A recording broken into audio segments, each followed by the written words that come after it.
पाकिस्तान के एक दूर दराज गांव में एक पुराना टूटा फूटा घर था जिसके बारे में मशहूर था कि वहां जिन्नात का साया है।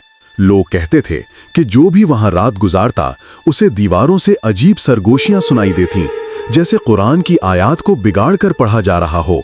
एक रात हारिस नामी नौजवान जो बहुत दीनदार था ने फैसला किया कि वो इस घर में रात गुजारेगा ताकि लोगों का वहम दूर हो जाए। उसने कुरान साथ लिया और सूरतुल बकरा की तिलावत शुरू की, दिल में पुख्ता यकीन कि ये उसे महफूज रखेगी। आधी रात को सर्दी बढ़ गई, दीवारों से अजीब सरगोशियां आने लगीं, न अरबी न कोई इंसानी जबान। अचानक कुरान उसके हाथ में राख बन गया। एक भारी भयानक आवाज आई, ईमान गरूर नहीं होता। सुबह लोग हारिस को घर के बाहर बेहोश पाए। उसकी आंखें खुली हुई थीं, बाल सफेद और जुबान हमेशा के लिए बंद। आज भी वो घर वीरान खड़ा है और जब तेज हवा चलती है तो कानों में एक सरगोशी सुनाई देती है, जिसे बुलाओ वही आता है। अगर वीडियो पसंद आई हो तो एक लाइक जरूर करें और ऐसी मजीद दिलचस्प वीडियोस के लिए चैनल को सब्सक्राइब करना मत भूलिए।